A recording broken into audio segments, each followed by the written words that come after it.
You're here because you're looking for the best of the best of the best, sir.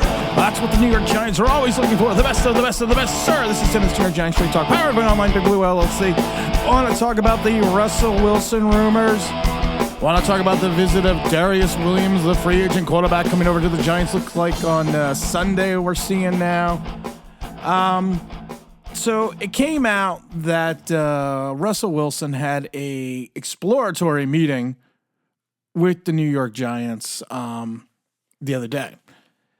And, you know, you look at it, and I love it, because what exactly is an exploratory meeting? I mean, you don't go out there to New York or to MetLife or to wherever they met because of the fact that you have an inkling that they may have some interest in signing you. You probably have some notion that if either the Giants, and we don't know if the Giants called Russell Wilson. We don't know if Russell Wilson's team called the Giants. We don't know. But like I said, it was an exploratory meeting. They were doing their due diligence. I always love when the Giants do their due diligence because usually something very bad happens. But you know what? It's an interesting scenario. Now, Russell Wilson, of course, flamed out in Denver. Sean Payton, when he took over the job beginning of the last year, said basically to the management that, yeah, I'll take Russell for a year. I'll see what he does. And if he doesn't do anything, you know, I'm going to bring in my own guy. And even after the 5-game winning streak in Denver, Russell got benched. And, you know, it's just, we've said this before. A coach comes into a new situation. He comes into a quarterback that is not his own. You know, most of those people want to get rid of that quarterback. And basically that's what Denver did. Now, there is, you know, there's a possibility you could bring someone back like Tyrod Taylor, but I don't think Tyrod wants to come back. You can't sit there and ride with Tommy DeVito as your second-string quarterback. That's just lunacy and crazy at its finest.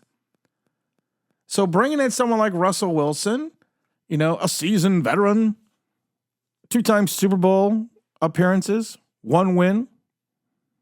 You know, I mean, a guy that threw for 4,000 yards multitudes of times in Seattle. Didn't have a great season last year in Denver. But by the standards of the New York Football Giants, you know, the statistics he had last year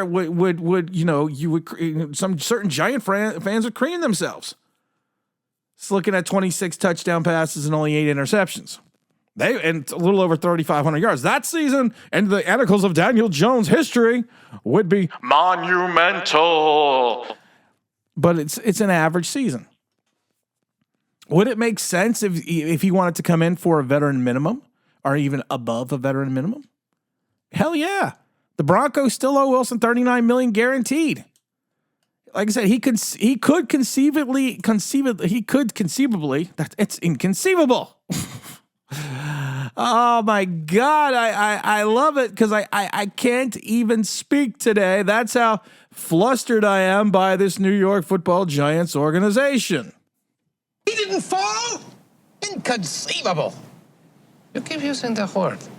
I don't think it means what you think it means. I know what it means. I just couldn't pronounce it today. So, I mean, if Russell Wilson really wanted an opportunity to come in, if he really wanted an opportunity to potentially reshape his career, if he wanted to show that he still had the moxie, not like Jonathan Moxon, but if he still had the moxie and he still had the ability to help matriculate a team down the field, hell yeah, I would bring in Russell Wilson.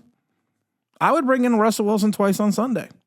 The only problem is situations like this, especially after 2 bad seasons. He was 4-11 and 7-8 the last 2 years at Denver. These situations rarely work out. I mean, Wilson's a seasoned pro. Threw for over 4,300 yards, 334 touchdowns, only 106 interceptions in his career. It'll be his 3rd NFL team in the last 4 years. Sean Payton couldn't wait to get rid of him. But as a Giant fan, and as someone who has suffered through the articles of Daniel Jones for the last 5 fucking years, 5 years, I would take Russell Wilson light. I really would. Give me Russell Wilson light. That's all I want. Because you want to know why? Do you see the light? What light? Have you seen the light? Yes! Yes!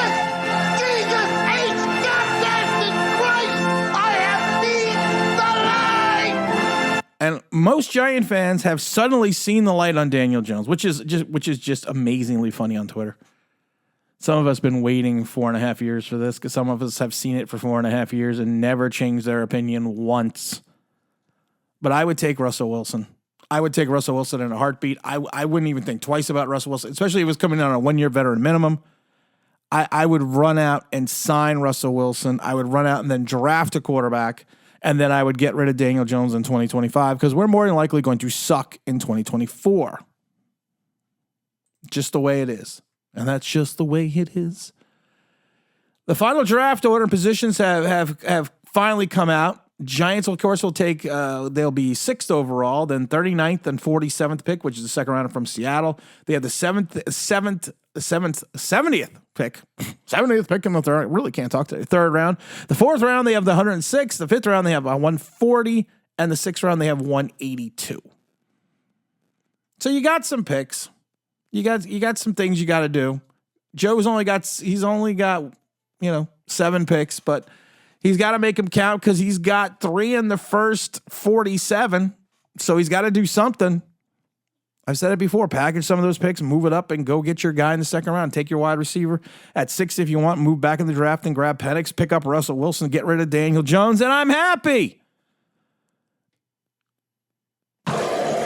1 + 1 still 2, right? Because 1 + 1 would finally equal 2. 1 + 1 would not equal 5 years, $160 million anymore. Do it, Joe. Do it. I'm looking at you, Joe. Looking at you. So free agent corner Darius Williams, formerly of the Jacksonville Jaguars, is going to be coming in to visit the Giants on Sunday. Sunday, Truckosaurus. There was some talk that he could go back to the Rams. He's going to do his due diligence by going around. I mean, 30 years old. He's a good corner. He would be a good short-term solution to pair on the side with Deontay Banks. Would I be upset if the Giants sign him? I wouldn't be upset if they use some of the cap space on him. But the problem is going to be this. I mean, he's going to be really as good at 30 years old. He's probably going to really be a short-term solution, which is if you're going to give him a 1-year deal or potentially a 2-year deal, I don't have a problem with the move. I liked him in Jacksonville. He's been in Jacksonville for the last 2 seasons. He started off his career with the Rams and he went to Baltimore. Played in all 17 games last year, 4 interceptions. 53 tackles, 44 solo. So he's making the tackles on his own, and he's got 9 assists. So he's leading the point of attack. So when someone does have a completion against him, he is making the tackle, usually by himself. So, that's good to know. I know his game has dropped off a little bit, going back to the way he played, going back to like 2020. But you know what? Solid guy. Average 14 games, 13 starts over the last 3 years since going back to 21. He's probably going to be looking for a good at least 12 to 14 million. But like I said, I would do it. Played in 83% of the snaps last year for the defense. He's a guy that stayed on the field last year. He only played 81% in 2022, but then 97% in 2021. So like I said, he is a guy that if you take a look at the move on the surface, it would be a good move for the Giants. And it would be interesting. He is on the smaller side, around 5'9". So I'm not big on these tiny little corners. He did win a championship with the Rams. So that's great. Like I said, guy was undrafted. Signed with Baltimore, worked his way up through the system. I would do it. If it's an amenable deal for the Giants and it's a deal that you can get them, it doesn't have to be on the cheap, but you can get them maybe on a 2-year deal with maybe only the first year guaranteed. I think it would be a win-win for the Giants and Shane Bowen. Shane Bowen does have some issues in reference to how he runs his secondary, so I would be curious to see how this works out. Don't forget, we have the big old live stream on Sunday at 10 a.m. Eastern Standard Time. Don't forget to set your clocks ahead for tomorrow so you're not early or late for the stream. And as always, this is Tim. Don't forget to like. Don't forget to subscribe. Don't forget to ring that bell because you want to know why. That'd be awesome.